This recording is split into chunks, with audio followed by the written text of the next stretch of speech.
Olá pessoal, se você tem alguma dificuldade com a sopa de letras que envolve o diagnóstico da hepatite B, esse vídeo é para você. Bem, eu sou Nelson Júnior, médico residente de clínica médica e hoje eu trago não a aula completa e sim o recorte de uma aula mais ampla sobre hepatites virais com um tema de certa forma desafiador, haja vista a quantidade de marcadores sorológicos da hepatite B que por vezes causa confusão, mas tentaremos desmistificar nesse vídeo. Pois bem, a hepatite B ela é causada por um vírus da família HepaDNA viridae, que é um vírus de DNA com fita dupla incompleta, mas para o qual foram identificados 10 antígenos que vão de A a J, e quando causam a doença, o período de incubação vai de 30 dias a 180 dias, de 1 a 6 meses. Esse vírus ele é representado aqui nessa figura, ele possui uma região de superfície chamada de envelope viral, no qual são produzidas proteínas que, uma vez em contato com o sistema imune do corpo humano, essas proteínas serão identificadas como antígenos, os quais denominaremos HBsAg. Então, o HBs de superfície Ag é o antígeno produzido na superfície do vírus da hepatite B. Já na região pré-central, que fica entre a superfície e a região central ou core do vírus, haverá a produção de proteínas relacionadas com a replicação viral. Proteínas essas que serão identificadas no sistema imune como antígenos de replicação da região pré-central denominados HBeAg. Já na região central, onde fica o DNA viral, ocorre a produção de proteínas denominadas HBC, C de central, AG. Esse antígeno, o HBC-AG, ele nunca é encontrado no sangue. Ele só é encontrado dentro do hepatócito, pois uma vez que o indivíduo ele é contaminado pelo vírus da hepatite B, o vírus ele se funde com as células do fígado para poder associar o seu DNA, que é incompleto, com o DNA do hospedeiro e conseguir replicar. De modo que esse antígeno ele só pode ser visualizado dentro do hepatócito após uma biópsia hepática. O HBCAG nunca é visto no exame de sangue.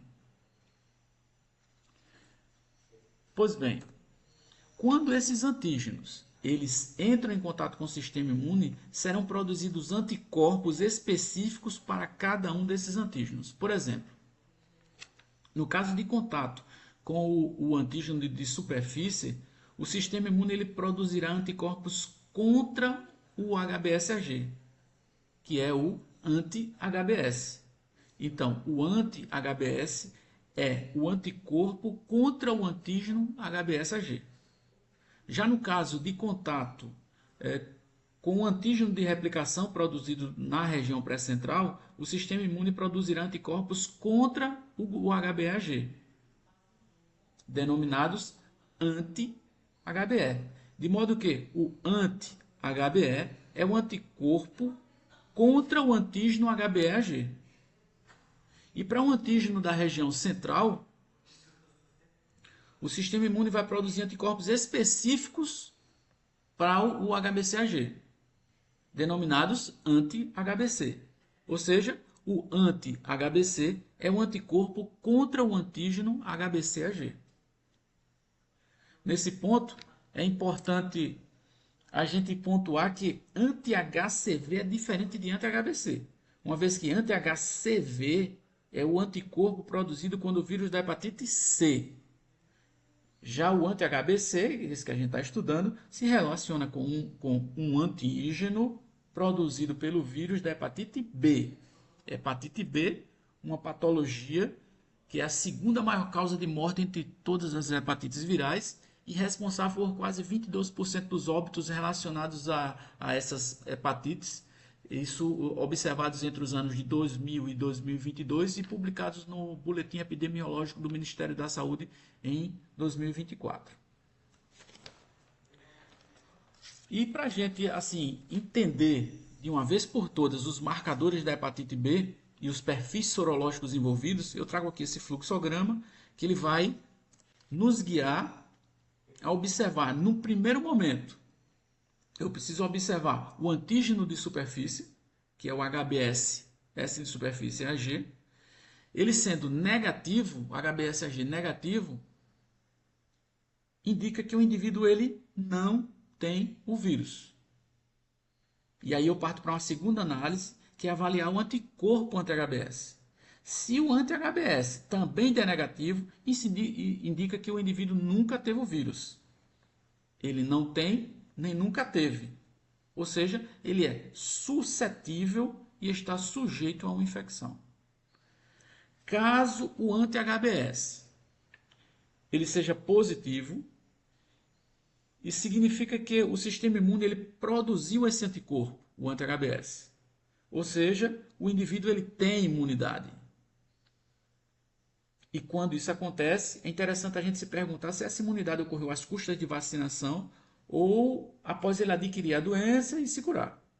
E para responder essa pergunta, eu observo o anti-HBC, o anticorpo anti-HBC. Se o anti-HBC ele der negativo, é porque o indivíduo nunca produziu anticorpo contra o antígeno da região central do vírus, ou seja, ele nunca teve contato com o vírus. Logo, essa imunidade é proveniente de vacinação e ele adquire o perfil de vacinação. Já quando o anti-HBC ele dá positivo, significa que aquela imunidade é devido a um contato prévio com o vírus. O indivíduo teve contato com o vírus, o eliminou e adquiriu o perfil de cura. Avaliando agora essa outra parte do fluxograma. Quando o antígeno de superfície, o HBsAg, ele dá positivo, indica que o indivíduo ele tem o vírus e é portador. Sendo esse indivíduo portador com o HBsAg positivo, é fundamental saber se ele está replicando o vírus ou não. E nesse caso, eu vou avaliar o antígeno de replicação, o HBAg. Se o HBAg der positivo, significa que o indivíduo portador ele está jogando o vírus na circulação sanguínea e possui o perfil portador crônico ativo. Porém, se o HBAg der negativo, não necessariamente eu posso dizer que não tem replicação, pois pode ter havido uma mutação viral em sua região pré-central, na tentativa de, digamos assim, enganar o sistema imune, de modo que não há síntese do antígeno HBAg. Por isso que ele dá negativo. Mas para ter certeza disso, eu preciso solicitar o HBV-DNA e avaliar a quantidade de cópias circulante do vírus. Valores de HBV-DNA menores ou abaixo de 2.000 unidades indica que não há replicação. Desculpa.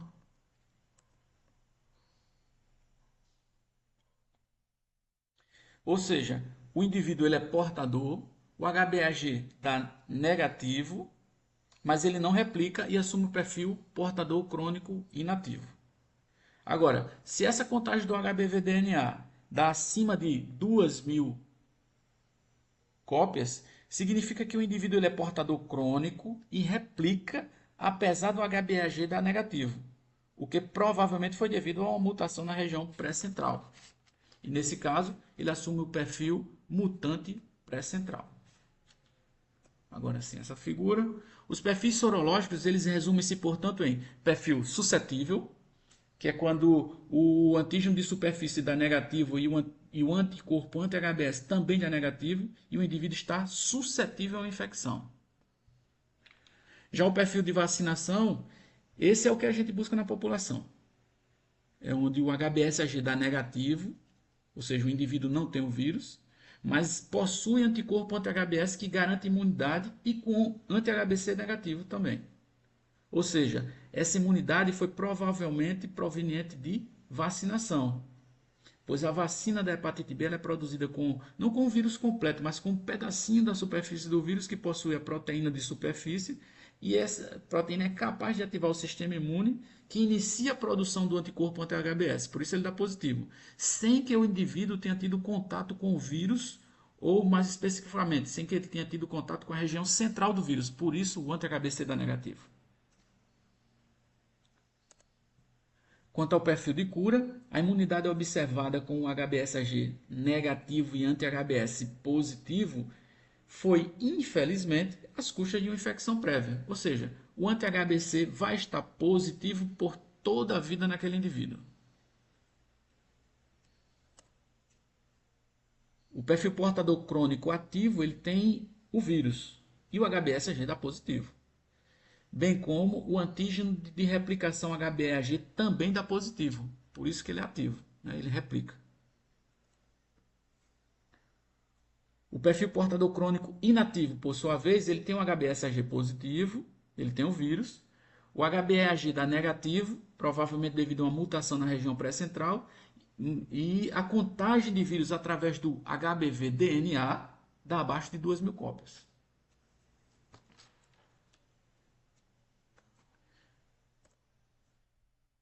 E com o indivíduo mutante pré-central, ele tem o HBsAg positivo, o HBeAg está negativo, contudo o HBV-DNA ele mostra uma contagem acima de 2.000 cópias, o que confirma que houve uma mutação na região pré-central do vírus e o indivíduo está jogando o vírus na circulação.